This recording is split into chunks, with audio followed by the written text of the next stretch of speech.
Oh, yeah. Reason with Me podcast. We are back. It's been a minute. I I'm in business. I got some bones to pick. I've cut my hair, shaved my head. I've got glasses now. I've put my mic on the other side of the table. I've moved house. It's a new studio, the Zen and new directions, new experiences, new things coming through me that I am like pumped, aligned, embodied more than I have been. And I feel great. So today we're going to get into it. And I'm really, really hopeful that you're here and you stay.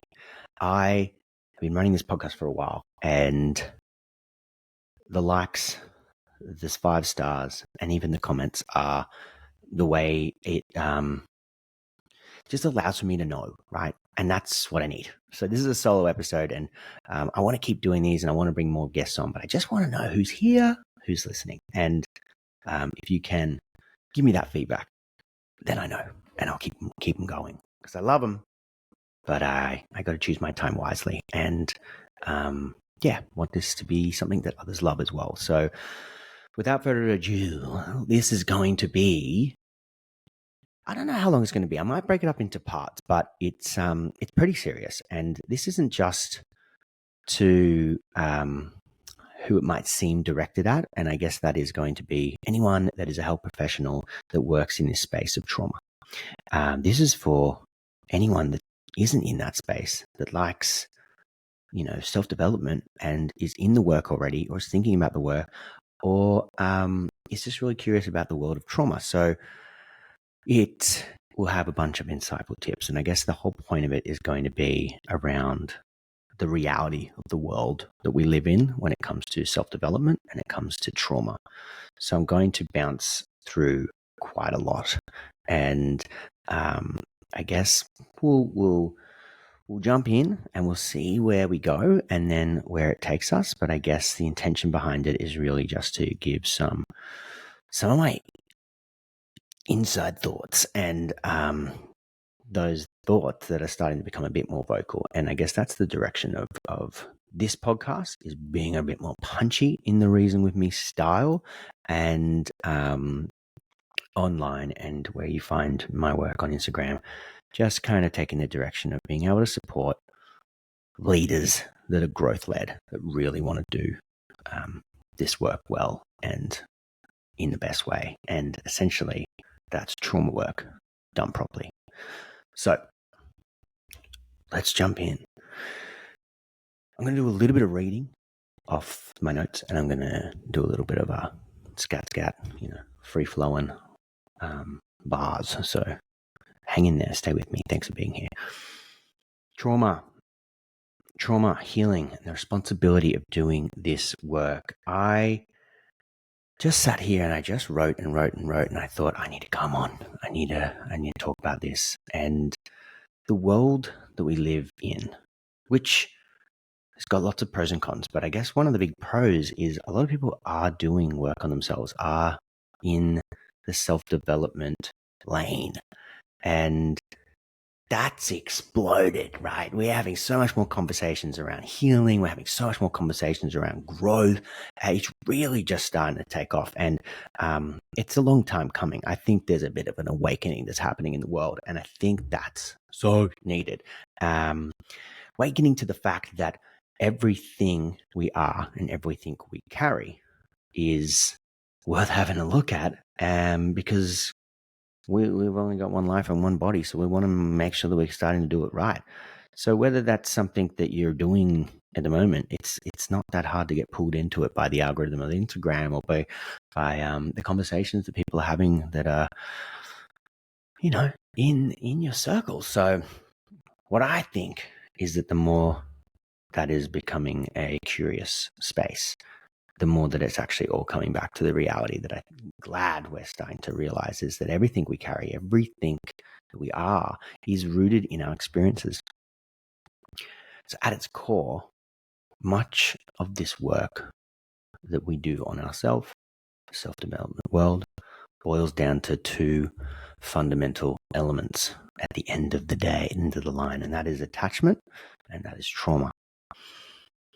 The awareness that doing the work is essential for personal and professional growth is so cool. Like, it's now too cool though.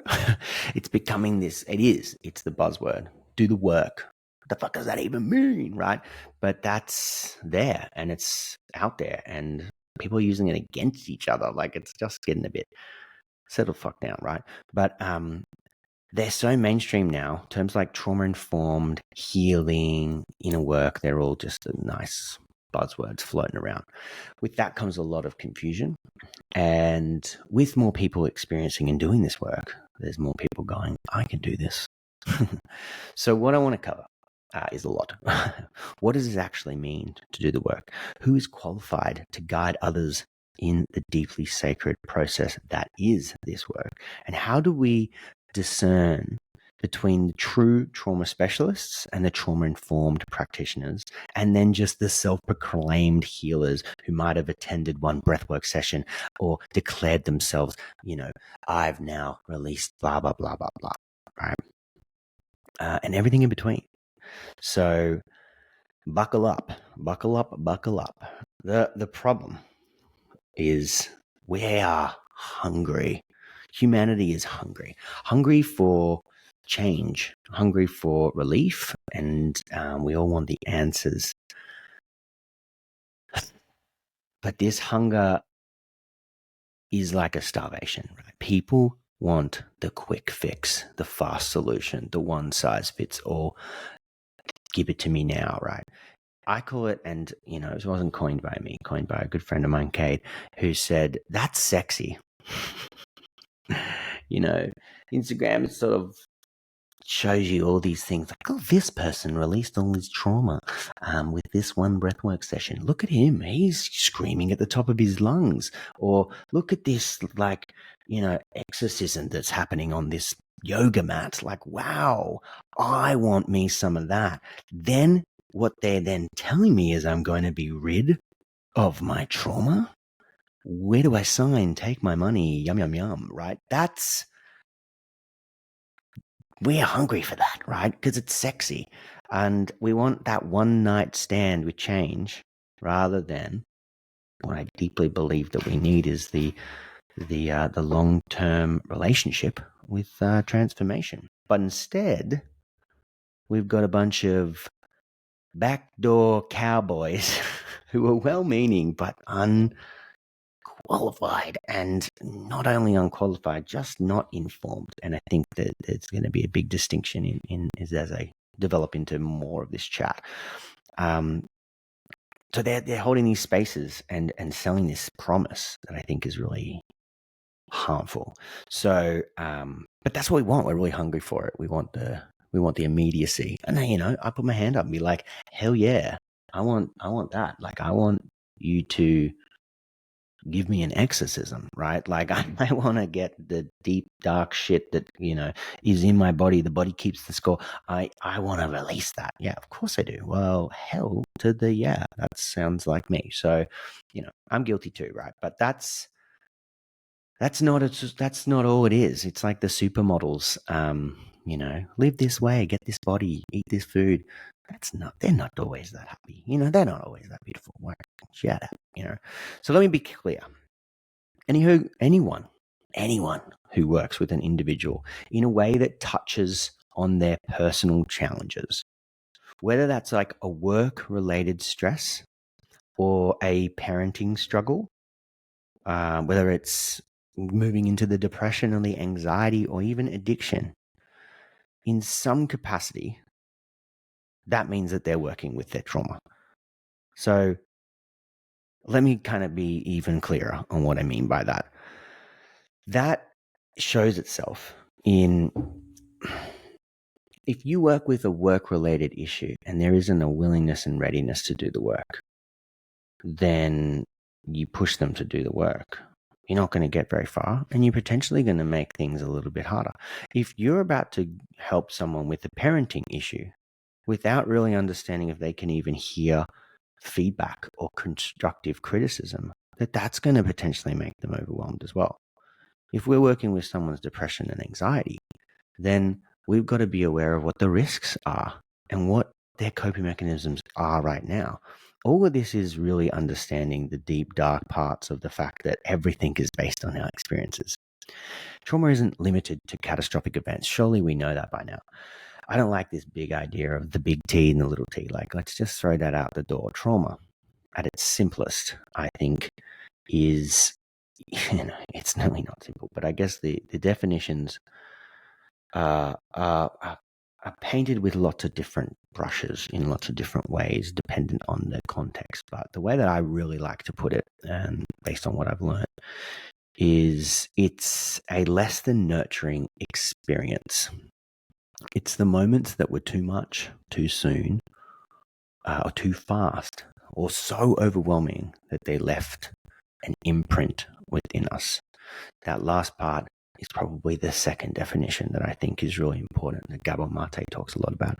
It's that trauma isn't what happened to us, it's what's left inside of us. So the ongoing impact, the things that are left there. So that's everything, right? Even the most subtle stresses can touch this space. So a work-related challenge might require an exploration of someone's stress tolerance and their readiness to hear feedback, as I mentioned. That parent that I was talking about before, we might need to adjust our approach because they might require we might really have to require an understanding of their capacity to receive this sort of guidance. We might, and so on and so on. But we really got to understand at its core, trauma is what has been an experience that remains inside of us, and even though well after that experience is over, and it's what sort of sticks or lingers in the body and mind and the nervous system, which shapes how we perceive ourselves and the world around us. So whether you're working as an emotional, you got the employee assistant programs, which is just like solution focused therapy, where you're just literally thinking about a problem that you've got. It's on the surface level and you just need that fixed, right? We can do that, but we still have to have an idea of where someone's at. All the way to the ends of the I've been sexually abused and, a breath worker not sort of checking for the screening of that, right? I won't get ahead of myself. That's a bit later on. But this is just, we just need to be more aware of this sort of thing. So if you're still here, keep sticking around, because what we move into now is how sacred that is and the responsibility of this work.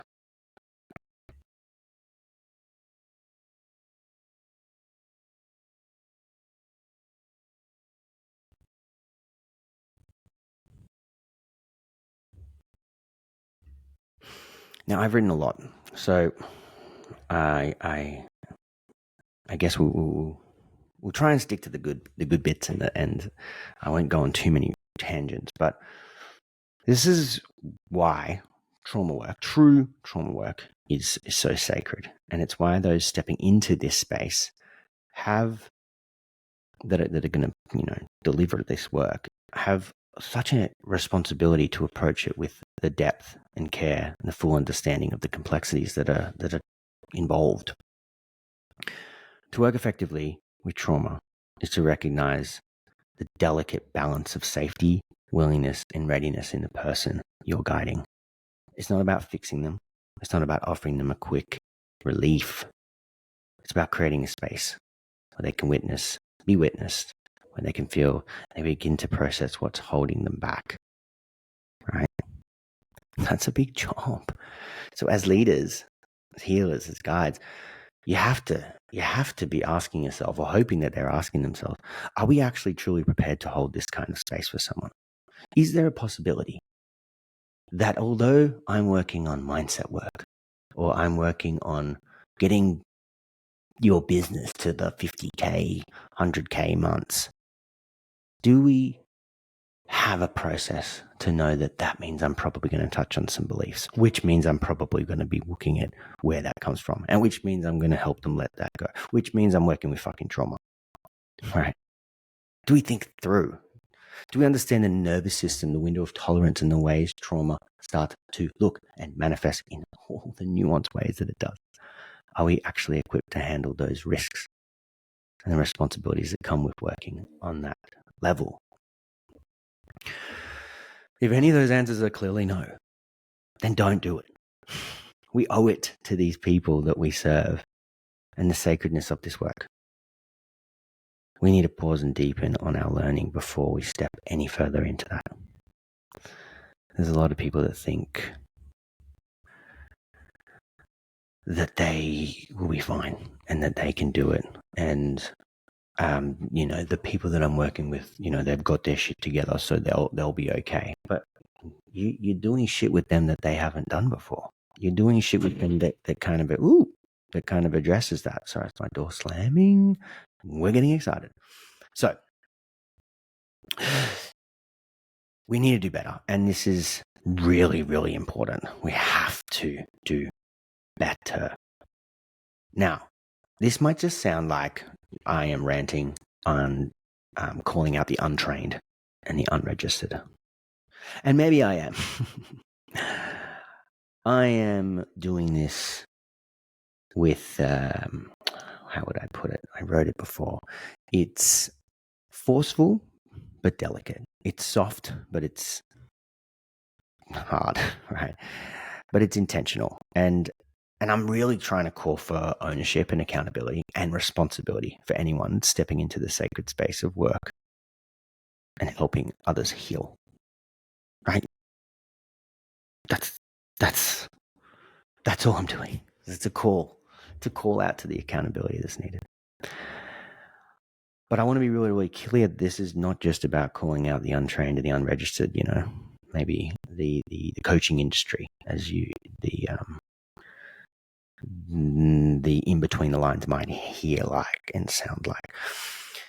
But in this country, in Australia, what it means to become a therapist, whether that be a psychologist, a counselor, a psychotherapist, a social worker, or a psychiatrist, that's not the gold standard. That's not like what we should do instead. That's how, we should go through this process because it's not that good. It's definitely nowhere near the gold standard, especially when it comes to being trauma trained and trauma informed, right? Which are distinctly different to be trauma informed and trauma trained, which we'll get to. The baseline requirements to practice do not even come close to meeting the respect and the depth and the ethical obligation that this work actually deserves. Let me give you some examples. When I was in my own journey of my psychology studies, I didn't learn shit. I didn't learn anything about how to actually help someone.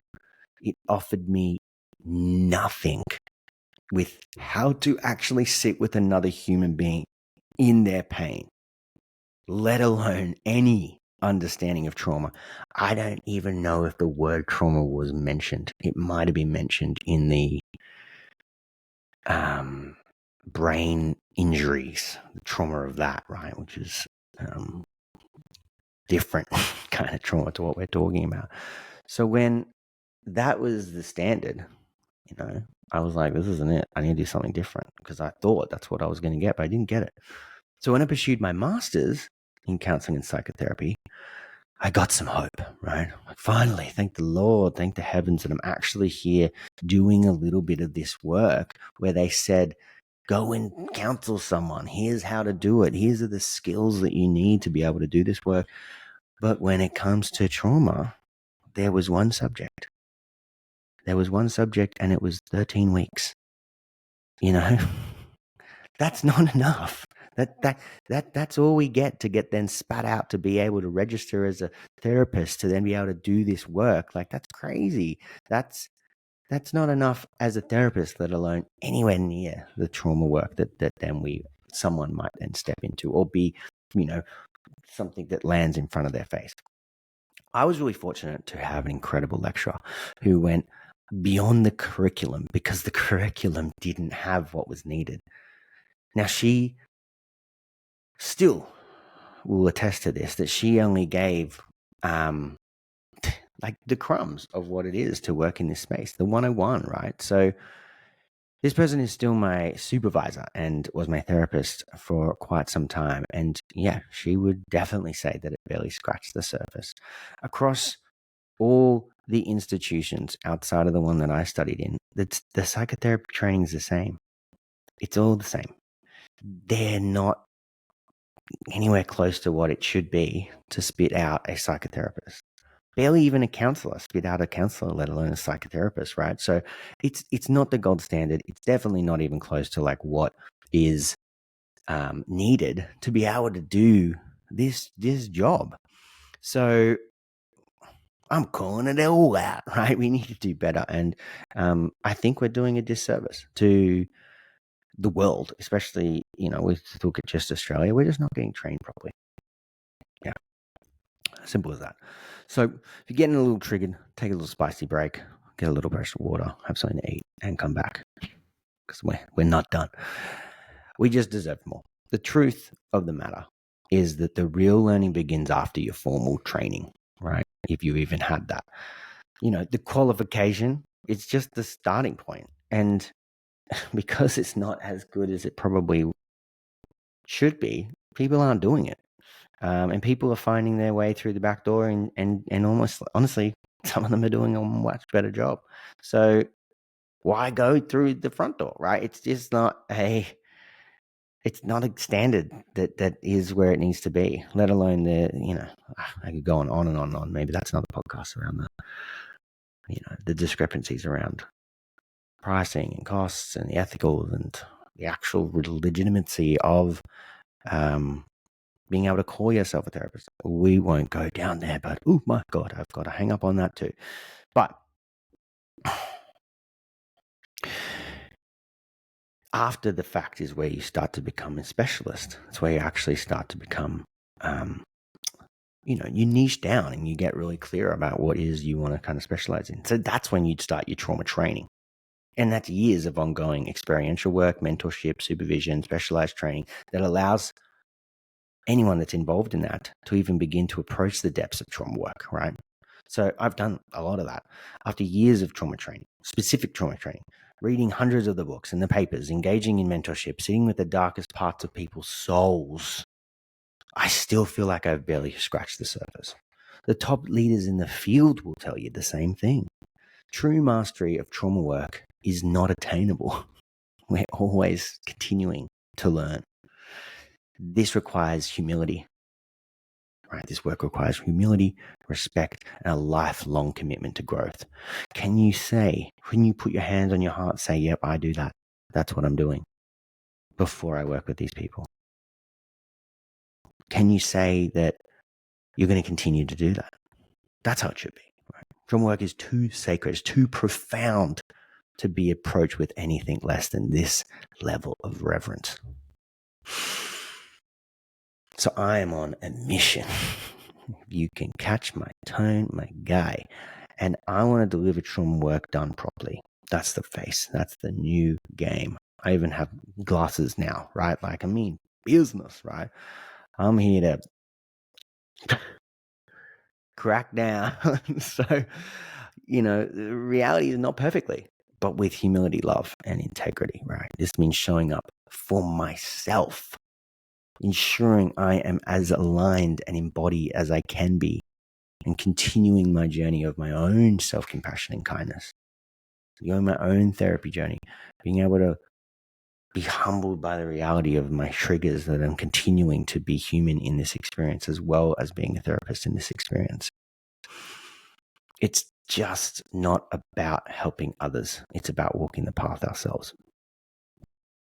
It's an ongoing ode to the soul's work, right? This is my mission.